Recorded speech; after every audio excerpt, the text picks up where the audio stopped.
Okay, now we're going to deal with the wood element, and wood as in structure, as in architecture, as in infrastructure, and show you a tour of many different locations and types of beds, retaining walls, trellises, apparatuses, and ways to grow your food. Here is a newly constructed permaculture installation with masonry retaining wall, terraces, naturally formed terraces, and filled in with hugelkultur type method, where rotting wood is first some gravel for drainage down underneath, then rotted wood is used to fill up some of the space in the bottom so it doesn't take so much soil, and then it's built in with compost, filled in with compost and forest soil. And now things are being planted there, as you see. The little yogurt cups are acting like shields against slugs and some other creatures as the plants get started. And then eventually I believe they're going to put in blueberries and other kinds of berries. And there you see a woodshed that I designed and built for them. And it's a real nice design. Open exposure allows the wood to dry very quickly, and you have access from all sides. Okay. All right, here are a number of different beds we'll show with rock walls. Rock walls, retaining walls, and rock circular and curved shape, natural shapes. Never do anything square or straight lines. Nature, there's no square and straight lines anywhere in nature, so make beds that fit in with the terrain, line them with rocks. They hold the heat, they hold the energy, and they help the plants grow really well and fill in really good soil that you make yourself. Here are some more beds with rock retaining walls with forest soil and compost built soil filling them in. You have young corn and squash being grown here. Lovely, lovely indeed. Responding very nicely, holding the heat. And here are some more using large boulders as landscaping and decorative features, and building beds around them for both floral and beautiful plants in terms of landscaping and growing food. You'll notice one of the main principles of permaculture is to have multi-stories, where you have one thing growing down low, and then medium height things growing interplanted, and then taller things duplicating the layers of a forest that grow tall. And you've got to organize it properly, but it'll work very good. I see it looks like some blueberries there, and squash, and peas, and all kinds of stuff growing there. Here's some more deep rock beds, like a pit filled in with soil. It works very well for retaining the heat, which warm weather loving crops like corn and squash need to be able to. Here's a bed of peas being grown with saplings from trimming trees used as what we call pea brush to help support them. Natural way of using materials that don't cost you anything to support peas and fava beans and pole beans and things that grow. Here we have a nice little piece of permaculture infrastructure. Grape arbors, trellises, and arbors for growing grapes, and looks like raspberries, and kale in an understory. See how the plants are, various things are mixed together. All right, here we have pole beans growing on natural sapling trellises. And we have more rock walls with, looks like squash, and strawberries, and lettuces, and broccolis, and cabbages, and a number of things all grown together in a very nice piece of permaculture infrastructure. Here we have some interesting stuff. We have PVC, salvage recycled PVC pipe bent into hoops for covering with remay to help get these things started earlier in the season when it's always notoriously cool and wet and difficult. And fava beans growing in the background back there, covered with some salvaged corrugated fiberglass to hold the heat in. I can't recommend enough to grow fava beans in this part of the world. They are the best, easiest, most productive bean to grow. They'll start very early. You can actually grow 2 crops of them, an early one and a fall one, and they're a wonderful high protein addition to your diet. So favas. Over here we have, looks like cabbages. Cabbages, oh, that's excellent. And buckets used to grow potatoes. This spot over here, I believe, didn't have any decent soil. So compost and forest soil was mixed together in buckets, and potatoes and cabbages are being grown in an area that normally would not grow at all. That's how you get creative. Here's an interesting project. Deep trenches were dug in an area that had terrible clay soil, and the clay was dug out and formed into walls with rocks and gravel mixed in with it to make a nice little deep dug bed kind of bed. Kind of a different kind of hugelkultur. And favas are growing in there, and it looks like carrots. And you see the pea brush or the saplings put in there to support the favas, which can grow 6 and 7 feet tall. They're really quite amazing. And behind there is a recycled tire retaining wall to hold the soil back in a place where normally you wouldn't be able to grow anything here. Here's some more hoop beds made of recycled PVC pipe. This is a lower salad garden in a place that has less sun and less heat, but it's perfect for growing potatoes, and it looks like salad greens of all sort. And what was used here, you'll see, is 55-gallon plastic barrels sawn in half to make growing beds. Very creative. And you'll notice there's some very tall seeding plants. It looks like kale and maybe some mustards. Those were planted last fall and were overwintered and are now being saved for the seed. And you see the seed pods on them and the flowers because they're blossoming and seeding out now. And again, that's saving your own seeds, which is a must. Hugelkultur is a term used in permaculture to mean deep mounds and beds that kind of imitate nature's little hills and mounds. Things grow very well this way. And here's a way of doing hugelkultur. Instead of just mounding the rotten wood and then dumping the soil on top of it, making deep beds out of salvaged pallets and carpet, recycled carpet, and then filling in your soil. Those are about 3 feet deep, it looks like there, and there's a variety of things growing in there that looks like broccolis and cauliflowers and cabbages, and then carrots, and looks like beets and more carrots over there. So very creative use of a space that normally you would not be able to do anything with because it's up against a sheer bank of a retaining wall. So this is following the shapes of the lay of the land and utilizing every square foot of growing potential. Okay, now for the last element to cover in our 5-element theory permaculture episode: metal, an element material very near and dear to my heart. I've worked a lot of metal in my life as well as wood. So I'm going to show you a simple, ancient cutting tool that I highly recommend that you get, and show you how you can use it to cut all the excess growth of foliage around your place, turn it into compost and build that soil, maintain a hay field, or do whatever you need to do. I highly recommend that everybody get these. Here we have a scythe, a traditional large scythe, and smaller versions of it, a hand scythe or a hand sickle. Very ancient tools used for thousands of years. I'm going to show you how you use them.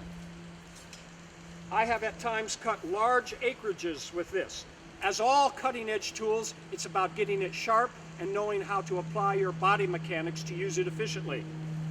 It's a wonderful, simple exercise and movement. It's the healthiest way to cut back foliage and grass because it doesn't cut it so close that it dies in the hot sun.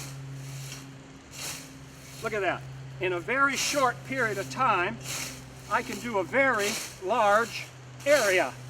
Now just think how much money you will save by not buying a very expensive gas guzzling piece of equipment to cut your yard or your field, you're going to do it like this. No gas, no pollution, no noise, and just think, you'll save all that money that you are spending at the exercise and fitness club to get in shape.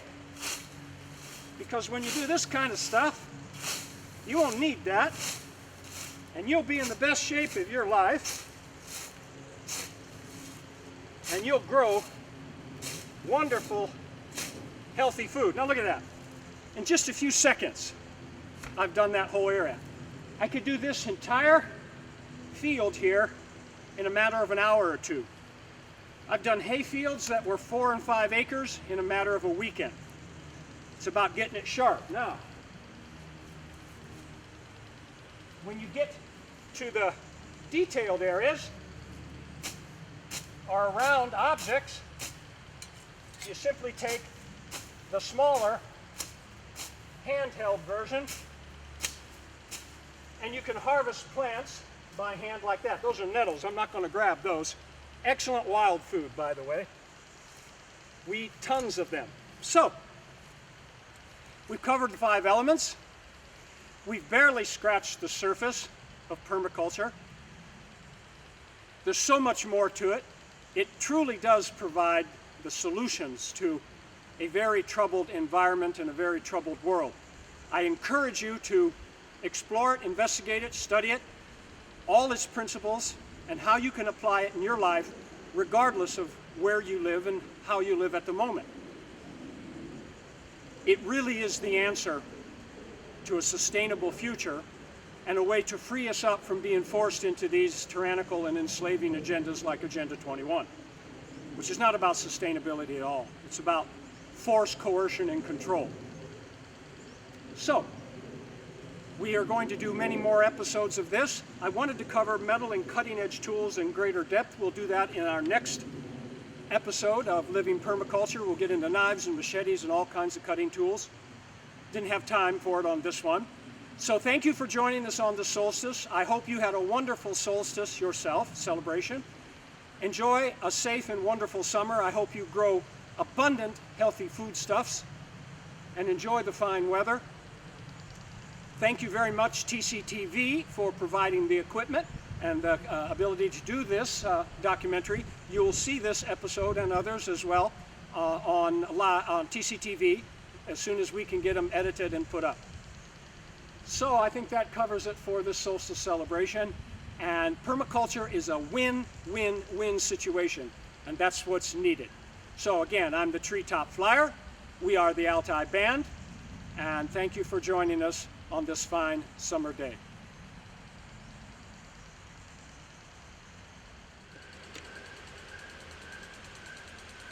Okay, we promised we were going to show you how to make a wonderful biodynamic brew.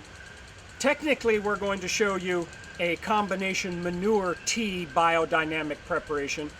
The actual biodynamic preparation 500, as it's called, is a little more elaborate in its process, but essentially we're doing the same thing with a little bit of a shortcut. The original biodynamic 500 preparation was cow manure packed into a bull's horn, the actual horn or the spiraling horn of a bighorn ram, and packed in there and placed and buried in the ground for 6 months actually, and then dug up, and then the same process of stirring it into water with a vortex action stirring to make up a spray that you then spray on the soil, on the plant. Actually, best to spray on the soil itself before you plant, and create fabulous fertility. There are many other preparations in the biodynamic method as well, and they're quite esoteric and a little bit complicated. So we're going to do the same thing. We're going to make one, but I'm going to use elk manure. I've learned elk manure, that the system of an elk is the perfect laboratory for creating a manure that is rich in microorganisms, and they are the browsers and the caretakers of the forest and the wild places, and they're quite a magnificent animal. So I learned to do this in the years I lived in the wilderness in the Olympics, and I found it just made things grow so fabulously. So we're going to show you how to do it. I've already taken some elk manure and stirred it up into this little bucket here into kind of a slurry so that it'll mix better. But I saved a little to show you. Here we have elk manure gathered from the forest. And I've stirred it into a slurry into this bucket here. And I'm going to dump it right into a large container, a trash barrel, a 55-gallon drum, a large oak, recycled, reused oak wine barrel would be ideal. Wood is the best if you can. But use whatever you have. You dump it in, and the water I filled in here is fresh mountain live stream oxygenated water with some pond muck and blue-green algae already rich in it. So it's a rich green, blue-green algae rich, nitrogen rich water to begin with then the elk manure put in. Now, the other preparation we talked about earlier, which you can add to this, but I prefer to do them separately, is using comfrey, borage or comfrey, wonderful medicinal plant. Everyone should have it on their homestead, edible and medicinal. Yellow dock, also medicinal and edible. And stinging nettles, fabulous, edible and medicinal. And dandelions. Dandelions there, wonderful, edible, wild food. Eat as much of this as you can. So you can take those and simply cut them and put them in another barrel filled with the same kind of water and simply let them soak and ferment. And after they've gotten really stinky and fermented, you pull out all the foliage, strain the water, and use that as a spray as well. These plants pull nutrients from deep within the soil. So the key to this is to take a shovel or a stick or a paddle. A canoe paddle would work really well. Now zoom in right on there. You get a vortex action of stirring going. You take your stirring implement and you get it going one way. And you create that wonderful vortex you see down in the bottom of there. Vortexes are magic. They're torsion fields like tornadoes and stuff. So you get that out, and then you break it up. You stop, you introduce chaos, and then you go the opposite direction. Now you have to do this for quite a period of time. Really about an hour. At about 40 minutes, you'll see that the whole nature of the water and the nutrients begins to change. It starts to thicken and become a little different. That's when you're reaching a magic time. Now, the way the old timers did it, and esoterically, it's really important. You sing into it. You sing and put your mind and your frequency right into that vortex action. This is not nonsense, man. This is real stuff. Again, you stop, induce the agitation of vortex chaos, and you go the opposite direction. Okay, so you get the idea. Now, it's best to have a little stool you can set on to do this because you need to do it for like an hour. So here's your biodynamic prep. Happy biodynamic and permaculture gardening and living. Again, I'm the Three Top Flyer. We're the Altai Band. Enjoy your summer.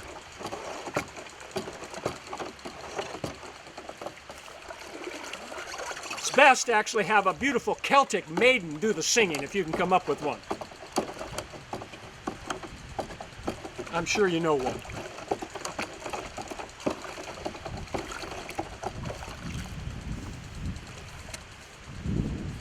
Turn off. We do it. And our last element we'll talk about is wind. And there's Gallia wind flowing in a late afternoon breezy wind blowing up from the valley. Ah, look at the trees dancing behind her as she's dancing in the wind. Lovely. It's what permaculture is all about. Connection with all the elements and all the life forms.